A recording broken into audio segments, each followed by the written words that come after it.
सिद्धाणं नमो वैरियाणं नमो वज्रायाणं नमो लोये सब साहुणं ऐसो पंचनमो यारो सब पाप प्रणाशनो मंगलाणं च सर्वेसिं परमं होई मंगलम परमं होई मंगलम। वीतराग विज्ञान पाठमाला भाग 1 चौथे नंबर का पाठ। छठ आवश्यक 6 आवश्यकों की चर्चा हम पढ़ रहे थे। आत्मा को समझकर उसमें लीन होना ही निश्चय आवश्यक है और ज्ञानी श्रावक के योग्य आंशिक शुद्धि के साथ साथ शुभ विकल्प भी आते हैं, उन्हें व्यवहार आवश्यक कहते हैं। 6 प्रकार के आवश्यक हैं। आप लोगों को दोहा याद हो गया होगा अभी तक, तो एक बार साथ में बोलते हैं अपन, है ना। देव पूजा गुरुपास्ति स्वाध्याय संयमस्तपः दानं चेति गृहस्थानां षट्कर्माणि दिने दिने। इसमें 5वें नंबर के जो तप आवश्यक है उसकी चर्चा चल रही थी। 12 प्रकार के तप बहिरंग 6 और अंतरंग 6। बहिरंग कौन कौन से हैं आपको हुए थोड़े बहुत नाम याद? आज बोर्ड रखना भूल गए हैं, कोई बात नहीं। देखो, अंशन, ऊनोदर, फिर वृत्ति परिसंख्यान, रस परित्याग, विविक्त संयासन और काय क्लेश। ये हो गए 6 बहिरंग। और अंतरंग प्रायश्चित, विनय, वैयावृत्ति, स्वाध्याय, विसर्ग और ध्यान, जिसमें से 6 बहिरंग की भी चर्चा हमारी हो चुकी है। अंतरंग तप में भी प्रायश्चित की चर्चा हो गई है, विनय की चर्चा हो गई है। आज चर्चा प्रारंभ होनी है वैयावृत्ति की। 3रे नंबर का देखो आप, अंतरंग जो तप है 3रे नंबर का वैयावृत्ति। जब हम ये शब्द सुनते हैं वैयावृत्ति तप, तो वैयावृत्ति सुनते ही हमें क्या ध्यान आता है? जब वैयावृत्ति करना है तो क्या करना है वैयावृत्ति में? बोलो, हाथ पैर दबाना है ना। वैयावृत्ति है ना, हाथ पैर दबाना। अब आप विचार करो, ये वैयावृत्ति नाम का तप किसका है? मुनिराजों का है कि श्रावक का है? ये श्रावक के तप है। 12 तप कौन मुख्यता से बांटता है? ये मुनिराज भाते हैं ना 12 तपों को। अब मुनिराज का तप है, तो पालन कौन करवाएगा? हाथ पैर कौन दबाएगा? श्रावक। वैयावृत्ति कौन कर रहा है? श्रावक। और तप किसका है? मुनिराज का। तो मुनिराज का तप और पालन कौन कर रहा है? श्रावक। तो ये संभव है कि तप तो हो मुनिराज का, वैयावृत्ति नाम का तप मुनिराज का, और उसका पालन कौन कर रहा है? श्रावक। तो यद्यपि ऐसे भी कार्य होते हैं, कोई मुनि भगवंत हो, उन्होंने बहुत गमन किया है, उनके हाथ पैर आदि में श्रावक को समझ में आ गया कि प्रतिकूलता है, तो वह इस तरह के भी भक्ति वशात कार्य करता है। लेकिन वह जो वैयावृत्ति की यहाँ पर चर्चा है, वो वैयावृत्ति तो नहीं है। आप समझे? और जिस वैयावृत्ति का स्वरूप हमने समझ के रखे हैं और माने हैं और एकदम ख्याल में आता है कि वैयावृत्ति यानी हाथ पैर दबाना, तो वो तो वैयावृत्ति नाम का तप नहीं है। क्योंकि ये कौन सा तप है? अब आप देखो, ये बहिरंग है कि अंतरंग है? अगर ये हाथ पैर दबाने वाला तप होता तो इसको तो बहिरंग तप में लेते। और पालन कौन कर रहा है? मुनिराज। तो ये मुनिराज क्या करते हैं? वैयावृत्ति, जब मुनिराज वैयावृत्ति तप को अंगीकार करते हैं तो वो क्या करते हैं कि वे मुनि भगवंत अपनी वैयावृत्ति करते हैं। अब अपनी वैयावृत्ति कैसे हो सकती है? कि अपनी वैयावृत्ति ऐसे हो सकती है कि बाहर में जो वैयावृत्ति कर रहे हैं वो बाहर की करते रहें। और वो मुनि भगवंत अपनी स्वयं की वैयावृत्ति ऐसे करते हैं कि अपनी परिणति को राग द्वेष से रहित करके वीतरागतामय करते हैं। वे अपने स्वरूप में अपने उपयोग को एकाग्र करते हैं। वे अपनी परिणति में विकल्प रहितता निराकुलता का वेदन करते हैं। ऐसे वे अपने आत्मा की वैयावृत्ति करते हैं, स्वयं की वैयावृत्ति करते हैं। अंतरंग तप है ना, तो कर्मों की निर्जरा होती है। बाहर में कोई कष्ट हो है, बाहर में मान लो कांटा लगा है, वो श्रावक ने देख के कांटा निकाला, तो वह श्रावक ने अपना कर्तव्य पूरा किया। और मुनिराज अपना क्या कर्तव्य पूरा करेंगे कि मुनि भगवंत को जो विकल्प उठ रहे हैं उन विकल्पों के कांटों को वो स्वाश्रय से दूर करेंगे। तो मुनिराज ऐसे अपनी वैयावृत्ति करेंगे। ध्यान और वैयावृत्ति में क्या अंतर हो गया? हाँ, ऐसे अपन देखें ना तो अंतरंग तप और बहिरंग तप इसी में कोई अंतर नहीं, एक ही बात है। जितने भी पूरे तपों की चर्चा है ना, एक ही बात है, बस वो प्रयोजन एक है, वीतरागता है, स्वभाव की लीनता है, ये उसको अलग अलग तरीक़ों से बताया गया है। आप समझने की कोशिश करो, आपका घर एक है, वो घर भी एक है, उसकी लोकेशन एक है, लेकिन वो एक लोकेशन को आप कितने तरीक़ों से बता सकते हो? आप बता सकते हो कि ये चौरसिया मोहल्ले में है, या आप इसके पास से है ना, वो फलाने कोई साहू जी हैं, कोई नीमा जी हैं, उनके घर के बाजू में है, इनके घर के सामने है। तो घर तो एक ही है, लेकिन उसको बता रहे हैं कई तरह से। तो जहाँ भेद आता है वहाँ पे व्यवहार होता है। इसलिए वास्तव में तो अगर अपन 12 ही तप की चर्चा करें ना, सबसे शुरू में अपन ने चर्चा किए थे कि ये जो 12 ही तप हैं वो कैसे तप हैं? व्यवहार है। जहाँ भेद आया वहाँ व्यवहार, और जहाँ अभेद है वहाँ निश्चय। पूरे भेदों की चर्चा उस अभेद के लिए है। देखो जितनी भी चर्चा है ना, अब प्रायश्चित, तो अगर हम इसका अंतरंग में स्वरूप समझेंगे तो प्रायश्चित भी वही है, जो राग द्वेष की परिणति हुई है उनसे निवृत्त होना और वीतरागता प्रकट होना अथवा वीतरागता की वृद्धि होना, ये प्रायश्चित है। विनय क्या, किसकी विनय? तो ये अंतरंग तप है ना, तो हम किसकी विनय करें? जब अंतरंग तप है तो अंतरंग में ही विनय होना है और अंतरंग की ही विनय होना है। तो बाहर में किसी की विनय हो जाएगी तो ये तो बहिरंग हो जाएगा। तो अंतरंग में किसकी विनय होना है? कि अपने ही स्वभाव की विनय होना है, यानी अपनी परिणति अपने में ही झुकना। फिर क्या आया, देखो कौन सा है उसके बाद? फिर वैयावृत्ति है ना। तो ये वैयावृत्ति का भी यही अर्थ है, उस एक की सिद्धि के लिए इन सब की चर्चा है। आप आत्मानुशासन जी में देखेंगे, एक ग्रंथ में और चर्चा है कि 10 प्रकार के संयुक्त की चर्चा है वहाँ पर, और वहाँ पर हेडिंग में लिखे कि अब संयुक्त के 10 प्रकार के नाम कहते हैं। 10 प्रकार के संयुक्त की चर्चा, आज्ञा संयुक्त, सूत्र, बीज, संक्षेप, परमावगाढ़, अवगाढ़, विस्तार, है ना। ऐसे 10 प्रकार के जो चर्चा है, तो वो संयुक्त कितने प्रकार का होता है? हम लोग ने कितने प्रकार के पढ़ चुके हैं? सम्यक्त कितने प्रकार का होता है? 10 प्रकार की वहाँ चर्चा। उसके बाद फिर औपसमिक, क्षयोपशमिक, छायिक, फिर हमने तत्वासूत्री में शुरू में पढ़े निसर्गज और अधिगमज। तो कितने प्रकार के सम्यक्त होते हैं? ये सम्यक दर्शन तो एक ही प्रकार का होता है। सच में जो निसर्गज है वो भी अधिगमज है, और जो अधिगमज है वो भी निसर्गज है।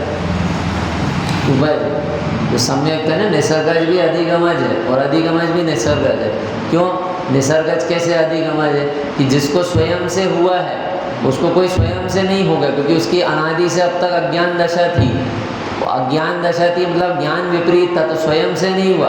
पूर्व में उपदेश सुना था, तो पूर्व का उपदेश अब स्वयं से, स्वयं के पुरुषार्थ से वह उपदेश कार्यकारी हो गया, तो वो भी अधिगमज है।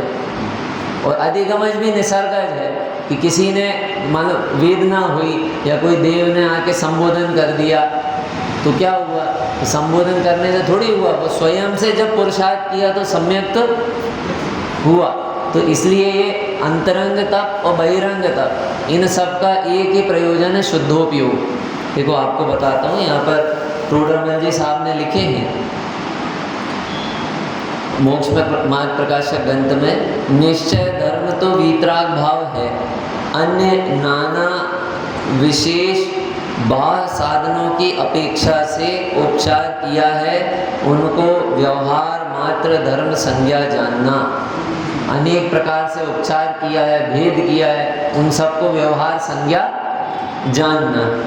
चाहे बहिरंग तप हो या अंतरंग तप हो, दोनों में ही शुद्धोपयोग व वीतराग भाव की प्रधानता है। ठीक है, तो ये वैयवृत्ति नाम का तप। फिर आगे स्वाध्याय। अब ये स्वाध्याय कौन सा है? स्वाध्याय को परम तप भी कहा है, स्वाध्याय नाम का परम तप। अब ये कौन सा है स्वाध्याय नाम का? तो अब ये भी अंतरंग तप के अंतर्गत है। तो इसका अर्थ ये नहीं है कि हम बैठ के जिनवाणी लिए हैं या हम किसी से पूछ रहे हैं या हम चिंतन मनन कर रहे हैं। चूँकि ये अंतरंग तप है इसलिए निर्विकल्प है अंकल जी, अंतरंग तप है इसलिए विकल्प नहीं है, निर्विकल्प है।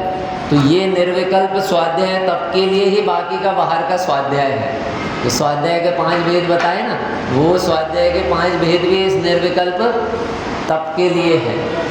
ठीक है, इन्हें स्वयं में स्वाध्याय, स्वयं के लक्ष्य पूर्वक अध्ययन मनन होता है, तो वो बहिरंग स्वाध्याय है।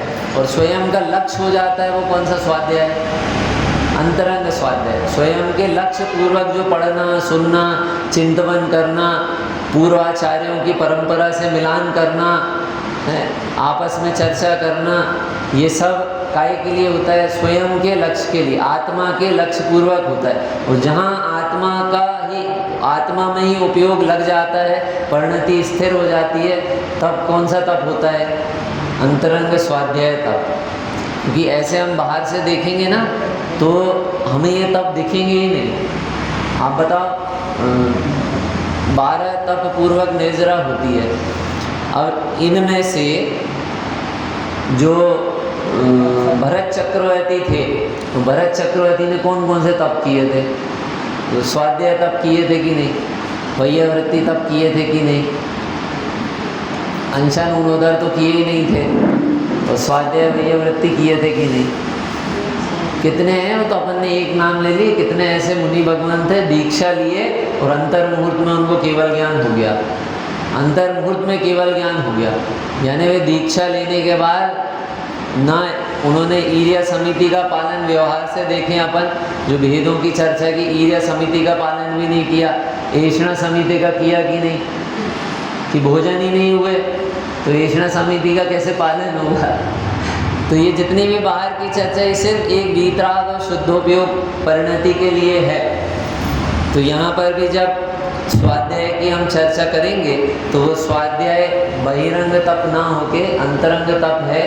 और अंतरंग तप है अर्थात वह स्वाध्याय जिसके लिए है उसमें परिणति लीन हो जाना स्वाध्याय नाम का तप है। और दादा कई बार कहते हैं, उनके जो 10 लक्षण की जिनवाणी है उसमें भी लिखा है कि ये तप को कोई तप मानता ही नहीं है। जैसे 2 बच्चे हैं, एक ने किया है उपास और एक कर रहा है स्वाध्याय, और दोनों बच्चे बैठे हैं और इतने में डोरबेल बची, कोई आया तो मम्मी किसको भेजेंगी? पहले एक बच्चे ने उपास किया है, 10 लक्षण का समय उसने 9 दिन का उपास कर लिया, और एक बच्चा 9 दिन से स्वाध्याय कर रहा है 5-5, 6-6, 7-7 घंटे, और इतने में डोरबेल बजी तो मम्मी किसको भेजेंगी?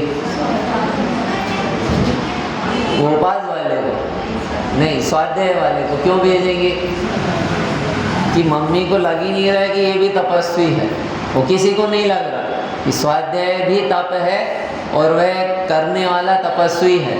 जबकि स्वाध्याय को तप नहीं कहा गया, स्वाध्याय को परम तप कहा है। कौन सा तप है? परम तप। तो दिक्कत ये है कि करने वाले को भी ये नहीं लगता कि ये परम तप है और कराने वाले को भी नहीं लगता, जबकि इसमें उत्तरोत्तर कर्म की निर्जरा विशेष है।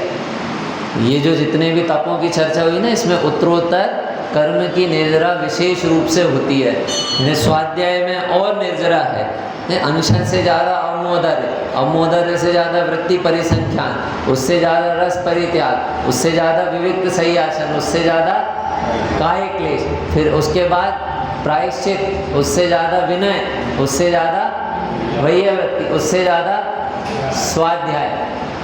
इसलिए सतपद वालों ने, पंडित विपिन जी शास्त्री ने ये सतपद के बैनर पे ही लिखा है, तपस्वियों का मेला। तपस्वियों का मेला, ये जो स्वाध्याय करेंगे ना जितने जी, ये काय का मेला लगेगा जब सब इकट्ठे होंगे तो तपस्वी का मेला। क्योंकि स्वाध्याय से जो निर्जरा होती है, स्वाध्याय से जो भूमिका बनती है, वो बाहर के और किसी अन्य कारणों से नहीं बनती। इसलिए आचार्यों ने, ज्ञानियों ने सम्यक दर्शन के लिए सबसे महत्वपूर्ण कोई बात बताई है तो वो क्या बताई है? तत्व विचार।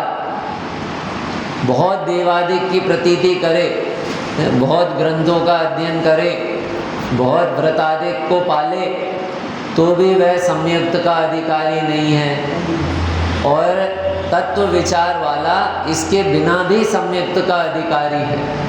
अब ऐसा क्यों लिखा कि सही बात तो है कि जो तत्व विचार करेगा वो इसके बिना रह ही नहीं पाएगा। इसके बिना भी तत्व का सम्यक्त का अधिकारी इसलिए कहा कि ये सब करने के बाद भी अगर तत्व विचार नहीं हुआ तो हमें सम्यक दर्शन होगा नहीं। आपको समझ में आ रहा है कुछ? स्वाध्याय का कितना महत्व है, तत्व विचार का कितना महत्व है। तत्व विचार होगा तो हम सम्यक के अधिकारी होंगे, और सब कुछ बाहर का हो जाएगा और तत्व विचार नहीं होगा तो हम सम्यक के अधिकारी नहीं होंगे। तो तत्व विचार क्या होता है कि जिनवाणी के जो सिद्धांत हैं उनको मंदिर के बाहर निकलने के बाद भी हर परिस्थिति में अप्लाई करना, उसका नाम तत्व विचार है। छोड़ने योग्य लगे, ग्रहण करने योग्य लगे, उसका नाम तत्व विचार है। तत्व विचार क्या है?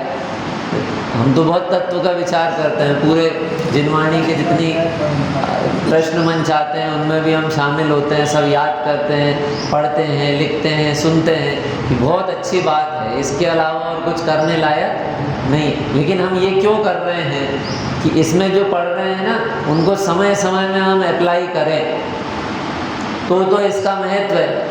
कुछ दिन पहले पापा जी ने उदाहरण दिए थे, आपको याद हो तो, कि कोई जंगल गया और जंगल जाने के बाद जंगल गया तो बंदूक तो भूल गया, वो लाइसेंस लेके चला गया और इतने में सामने शेर आ गया। तो उसने क्या बोला शेर को? क्या दिखाया उसने? लाइसेंस। तो बचेगा कि नहीं बचेगा?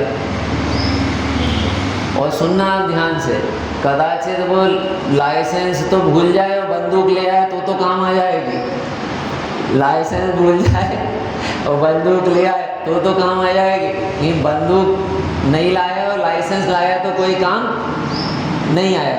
हमने पढ़े और भाव रहित पढ़े, आत्महित के लक्ष्य के बिना पढ़े।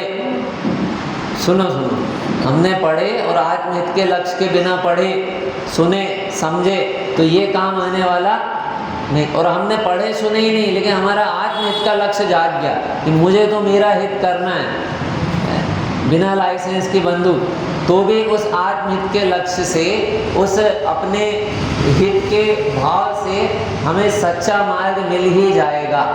हम खोज ही लेंगे और हम पा जाएंगे। आप समझे? इसलिए स्वाध्याय नाम का तप हमारे जीवन में बहुत महत्वपूर्ण है। इसको ऐसा समझना चाहिए कि जैसे मील के पत्थर, जब हम कहीं जाते हैं और बीच बीच में अगर पत्थर मिल जाते हैं कि रास्ता कितना बचा है, कहाँ से जाना है, आगे अभी स्कूल पढ़ रहा है, आगे हॉस्पिटल पढ़ रहा है, आगे ब्रेकर हैं, अंधा मोड़ है, ये सब मिल जाता है तो रास्ता कितना आसान हो जाता है। ऐसे ही जब हम अपने इस जीवन में चल रहे हैं, हमारा जो दिनचर्या चल रही है, इस बीच में हमें जिनवाणी के वचन मिल जाएं तो हमें कदम कदम में पता चल जाता है कि कैसे खाना है, कैसे पीना है, कैसे घर वालों के साथ रहना है, कैसे समाज में रहना है, कैसे हमें बोलना चाहिए, नहीं बोलना है तो क्या करना चाहिए, कैसा सोचना चाहिए, कैसे हमारे भाव होना चाहिए और उन भावों के पीछे का अभिप्राय कैसा होना चाहिए, सारा हमें स्वाध्याय से पता चलता है। यहाँ तो जो मुख्यतः मुनि भगवंतों के निमित्त से तप, स्वाध्याय तप की चर्चा आई है, वह स्वरूप में एकाग्र होने रूप स्वाध्याय नाम का तप है। ठीक है, चलिए अब व्युत्सर्ग। व्युत्सर्ग यानी क्या होता है? व्युत्सर्ग का शाब्दिक अर्थ होता है कि निर्ममत्व होना। निर्ममत्व हुए बिना अगले स्टेप में आगे बढ़ ही नहीं सकते। आखिरी वाला कौन सा है? तप, ध्यान। आप निर्ममत्व नहीं होंगे तो ध्यान की ओर आगे बढ़ ही नहीं सकते। तो मुनिराज तो वैसे निर्ममत्व हैं, निर्मोही है कि नहीं? मुनि भगवान निर्मोही है ना, कि उनको शरीर से एकत्व बुद्धि तो है ही नहीं, शरीर के प्रति एकत्व बुद्धि तो है ही नहीं, लेकिन ये व्युत्सर्ग नाम के ध्यान में उस संबंधी विकल्पों का भी वे स्वरूप आराधना से अभाव करते हैं। बाहर के किसी भी प्रकार के विकल्प के, छोटा सा भी छोटा विकल्प वो पर के लिए अकिंचित कर है, यानी और स्वयं के लिए अनर्थकारी है। अमृतचंद आचार्य देव ने कहा कोई भी विकल्प हो पर के लिए अकिंचित कर, यानी वो पर में कोई काम करने वाला नहीं। किसी के बारे में भी आप कुछ भी विकल्प करो, इस शरीर के बारे में विकल्प करो, धन संपत्ति के बारे में विकल्प करो, परिजन के बारे में विकल्प करो, आगे भविष्य की प्लानिंग करो, भूत का विकल्प करो, लेकिन ये सारे विकल्प पर के लिए अकिंचित कर, यानी उसमें कुछ भी करने वाले नहीं, कुछ भी नहीं होगा, 1% भी फेरबदल नहीं होगी। और स्वयं के लिए कैसे हैं? पर के लिए तो अकिंचित कर, उसमें कुछ नहीं करेंगे, ये हमारा सब कुछ गड़बड़ कर देंगे। स्वयं के लिए अनर्थकारी है। इसलिए मुनि भगवंत पूर्ण रूप से निर्विकल्प होने के लिए और साक्षात मोक्ष को वर्ण करने के लिए व्युत्सर्ग नाम के तप को तपते हैं। तो उसमें क्या करते हैं कि वे 1 मास के लिए, 2 मास के लिए ऐसी मर्यादाओं को लेकर एक ही स्थान में और प्रतिकूलताओं के बीच में भी वे ध्यानस्थ होके और अपने स्वरूप में एकाग्र होने का प्रयास करते हैं। हाँ, कायोत्सर्ग इसका दूसरा नाम है, कायोत्सर्ग। ये नाम भी आपको अन्य जगह पढ़ने मिल जाएगा। हाँ हाँ, शरीर से ममत्व का त्याग, कायोत्सर्ग अपन भी करते हैं ना। बहुत सारे लोग तो शब्द भी गलत बोल देते हैं, कार्योत्सर्ग बोलते हैं। अब सब मिलके कार्योत्सर्ग करेंगे, कार्य का ही उत्सर्ग कर देंगे, मतलब कुछ काम नहीं करेंगे। अब कार्योत्सर्ग नहीं, कायोत्सर्ग, काय प्लस उत्सर्ग, काया का उत्सर्ग, यानी काया को छोड़ना। तो अब कैसे छोड़ें? काया को तो छोड़ना है, यानी काया को छोड़ने का अर्थ काया से ममत्व को, अपनत्व को, एकत्व को छोड़ना है। अंकल जी, अब काया से एकत्व ममत्व को छोड़ना है तो कैसे छोड़ें? कि अभी हमारी परिणति बहुत कमज़ोर है, हम सीधे नहीं छोड़ पाते। तो हम क्या करते हैं कि जिनने छोड़े हैं उनको स्मरण करके फिर छोड़ने का प्रयास करते हैं। कायोत्सर्ग में आप क्या करते हो भैया? अनिल भैया क्या करते हैं आप कायोत्सर्ग में? जी हाँ जी, क्या करते हैं आप कायोत्सर्ग? हाँ, 9 बार नमोकार पढ़ते ना। अब ये काया से उत्सर्ग करने में 9 बार नमोकार कहाँ से बीच में आ गए? हाँ, देखो ये एक क्रम है, आप समझे? इन्हें पहले हमें स्वेटर पहने हैं और शर्ट पहने हैं, तो हमें अगर शर्ट उतारना है तो स्वेटर भी उतारना है। सीधे शर्ट उतारने का प्रयास करेंगे तो उतरेगी तो नहीं, शर्ट भी फटेगी और स्वेटर भी फटेगी।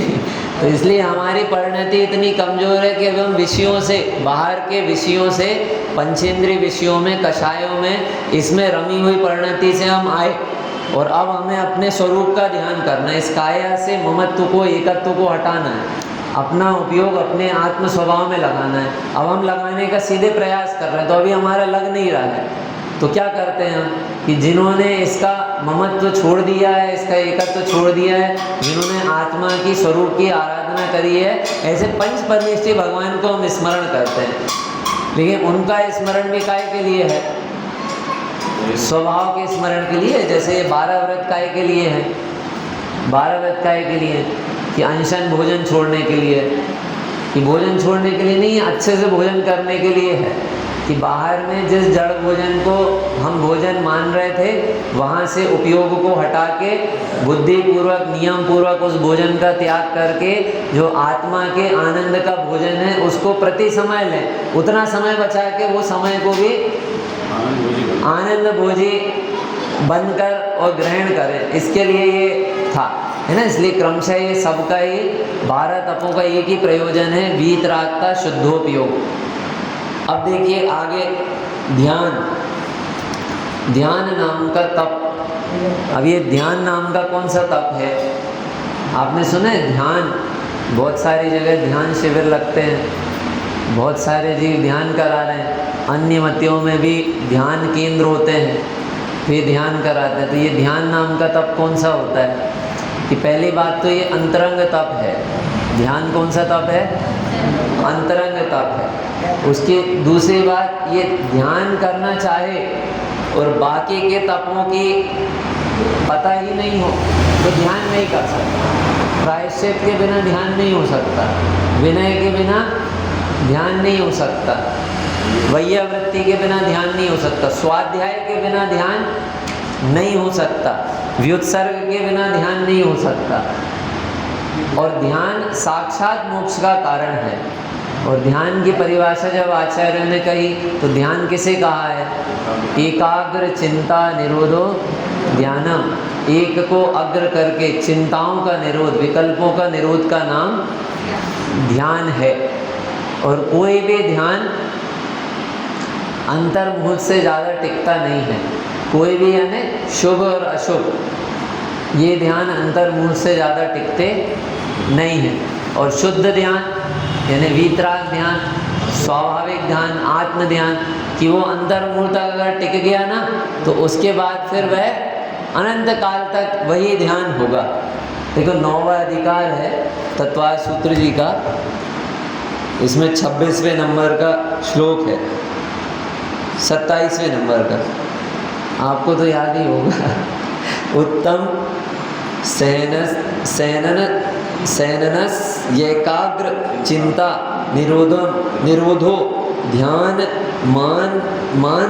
मांतर मुहूर्तात। उत्तम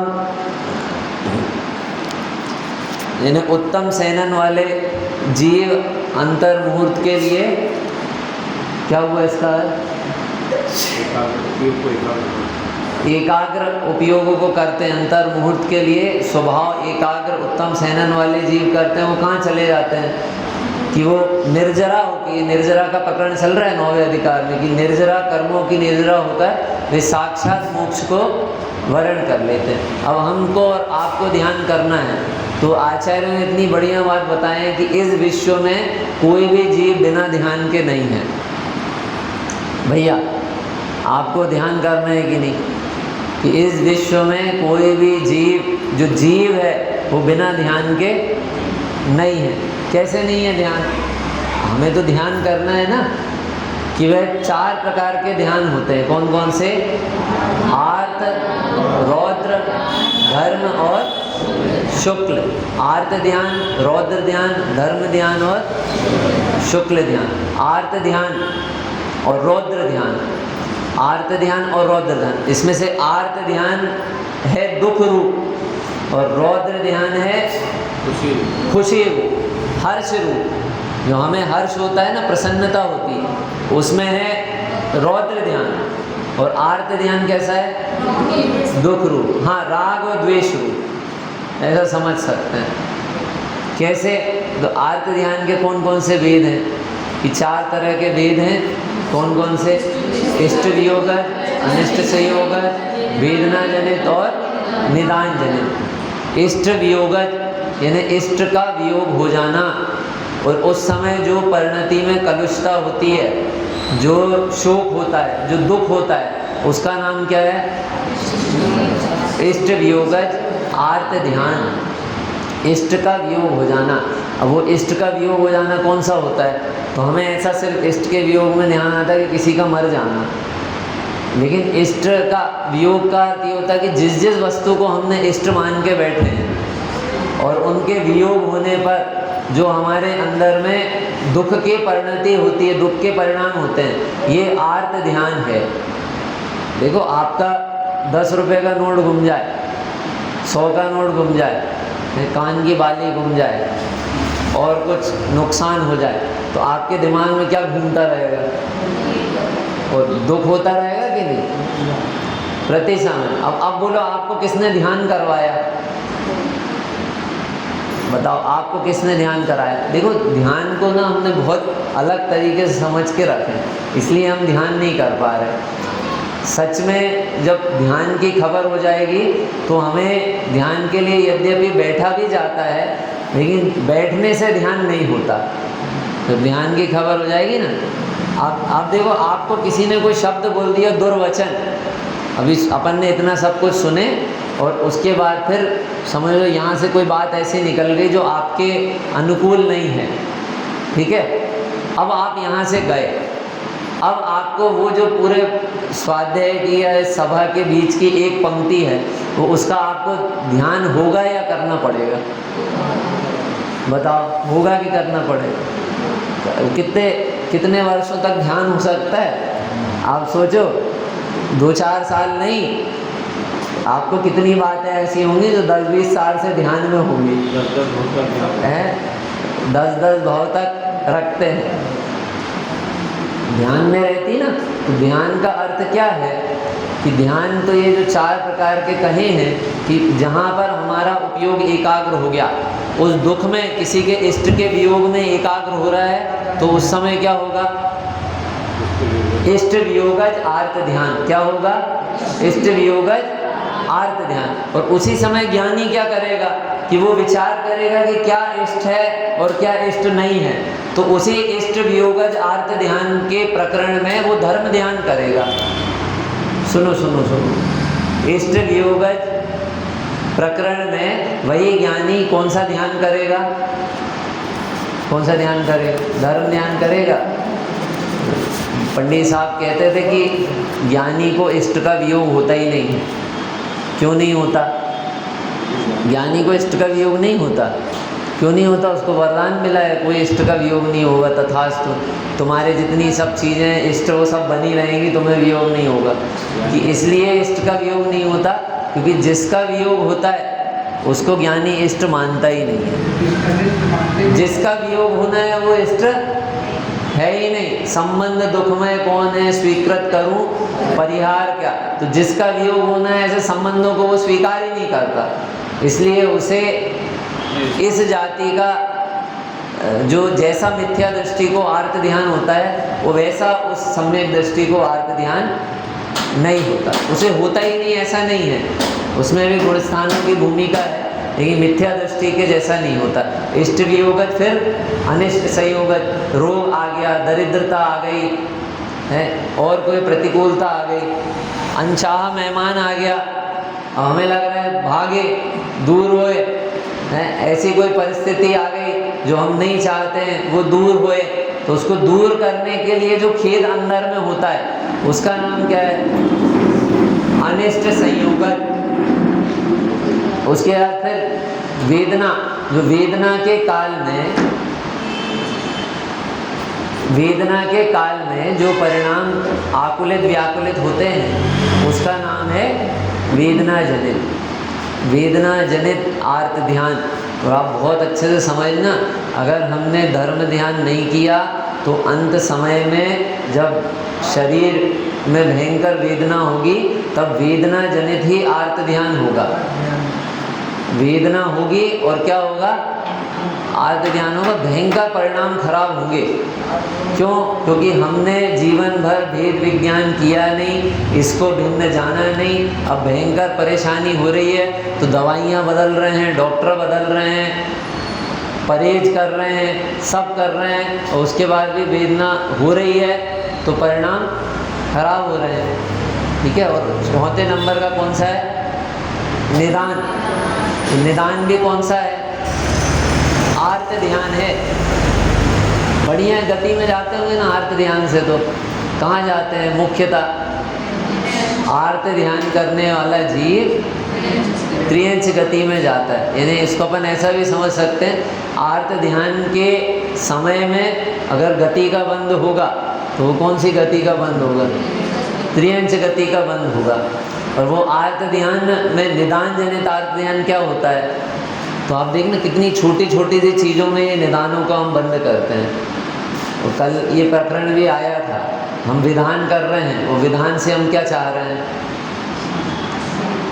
हमें लग रहा है बढ़िया अच्छा सब शांति से हो, निदान है ये, हमें समझ में नहीं आ रहा, हम आर्त ध्यान कर रहे हैं। जितने भी अशुभ कार्य हैं, उन अशुभ कार्यों के पहले भी विधान करना चाहिए। आप सुनना, क्यों करना चाहिए? क्योंकि हम पाप के कार्य करने वाले हैं, तो हम उसके पहले भगवान के निकट आएंगे और भावना आएंगे कि जो हम कार्य करने वाले हैं वो करने लायक नहीं। करने लायक तो आपका ही ध्यान है, आपकी ही पूजन है, आपके जैसे ही स्वरूप में एकाग्र होना, ये करने लायक नहीं। ये मैं क्या करूं?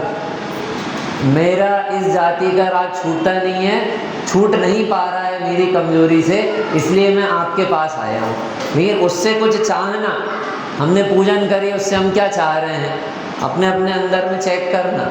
अगर हम उससे कुछ चाह रहे हैं ना, तो वो निदान है, और निदान में हमेशा हल्का पुण्य, हल्का फल मिलता है ना। निदान में हमेशा हल्का फल मिलता है। इन्हें मान लो हम जाने वाले हैं 12वें स्वर्ग, जब हम जाने वाले हैं समझ लो दूसरे स्वर्ग, और हमने सोचे कि भैया 4 निकाय के देव पड़े हैं, अपन तो होंगे नहीं बेईमाने, कम से कम अपन व्यंतर ही हो जाएं, ज्योतिष ही हो जाएं, हैं, यही हो जाएं। अब अगर उतना पुण्य है कि हम जाने वाले थे ऊपर के स्वर्ग, तो हमारे निदान रूप परिणति से वो उसका अपकर्षण होके और उस तरह से फल मिल जाएगा कि हम हल्की जाति के देव बन जाएंगे। इसको आप ऐसा समझो कि हमारे पास 100 रुपये हैं, और 100 रुपये में हमने कोई 5 रुपये की चीज़ 20 रुपये में, मतलब 5 रुपये की चीज़ थी, उसने बताया 100 रुपये या 200 बताया, और हमने बोला नहीं 100 रुपये में दो हमको, और उसने 5 रुपये की चीज़ 100 में पकड़ा दिया। लेकिन हमारे पास 5 रुपये थे और कोई 100 रुपये की चीज़ थी, तो वो आएगी कि नहीं आएगी? भैया 5 रुपये में 100 रुपये की चीज़ आएगी, तो पुण्य थोड़ा है। और हमने सोचा निदान से तो सब मिल जाता है, तो मैं निदान करता हूँ, मैं सर्वार्थ सिद्धि में हूँ। तो सुनना, सर्वार्थ सिद्धि में तो हो जाएंगे, लेकिन सर्वार्थ सिद्धि के देव बन के नहीं होंगे। सर्वार्थ सिद्धि के देव बन के नहीं होंगे, सर्वार्थ सिद्धि में हो जाएंगे। तो कैसे होएंगे? फिर निगोदिया बन के हो जाएंगे। मैंने निदान किया कि भैया यहाँ पर बहुत बढ़िया वातावरण है शिखर जी का, अब तो मेरा ये भाव है कि बस मैं अगर हूँ ना आगे भी, तो यही शिखर जी में ही हूँ। अब आप चेक करो कि हमने अपने जो अंदर के परिणाम हैं वो हमें यहाँ होना क्यों है। यहाँ का बहुत अच्छा वातावरण, एकदम शांत है, खूब हरियाली है, खूब बढ़िया शांत लगता है, अच्छा लगता है, घर की झंझटों से दूर हो जाते हैं, 10-5 दिन आराम मिलता है, तो बढ़िया इसके कारण हम हो ही यहाँ पे, तो हम हो जाएंगे। लेकिन कैसे होंगे? बताओ कैसे होंगे? कि उसी जंगल में त्रियंच होकर हम उस जंगल में हो जाएंगे। बहुत खतरनाक है निदान। हमें धर्म क्षेत्र में भी इसका बहुत ख्याल रखना चाहिए। कितने ऐसे जीव हैं, आप प्रथमानियों पढ़ो, कितने ऐसे जीव हैं उनको बदला लेने का भाव था कि मैं इसका बदला लूँगा इससे। कछुए के हाथ पैर काट दिए अभय घोष ने, और उसके मन में भाव आया संगी पंचेंद्रिय की, इससे तो बदला लेना, मेरे हाथ पैर काटा ना, अब मैं इसको बताता हूँ।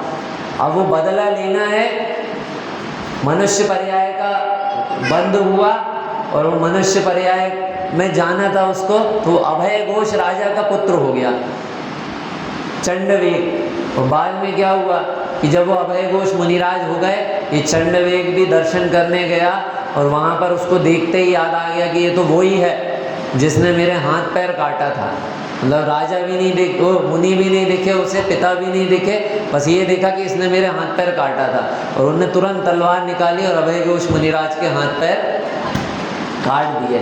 तो इस तरह का निदान होता है, बहुत खतरनाक है। एक तो ये शुभ का भी, जो शुभ परिणाम कर रहे हैं, कार्य कर रहे हैं, उनका निदान, और एक अशुभ निदान भी होता है कि हम मैं इसको बताता हूँ, मैं इसको देख लूँगा, समय आने पर बताऊँगा, तो ये अशुभ रूप भी निदान होता है। तो शुभ और अशुभ दोनों निदानों को त्यागना, तो वो दोनों निदान कैसे त्यागे जा सकते हैं? शुभ निदान भी त्यागना और अशुभ निदान भी त्यागना, तो उसका क्या तरीका है कि वीतराग भाव द्वारा दोनों निदानों का त्याग हो सकता है।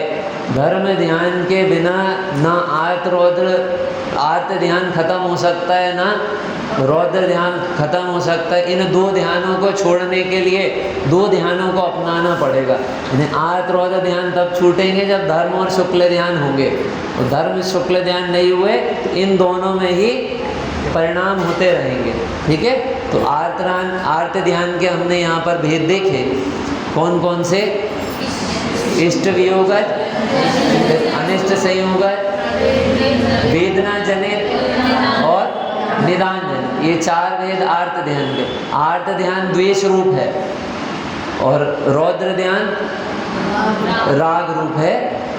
रौद्र ध्यान में भी चार भेद हैं, उसकी चर्चा अपन अगली बार करेंगे। बहुत सुंदर प्रकरण है ये ध्यानों को समझते हुए हम आगे भी बढ़ेंगे कि शुभचंद्र आचार्य ने ज्ञानार्णव में भी ध्यान का बहुत सुंदर प्रकरण लिखा है, उसकी चर्चा भी करेंगे।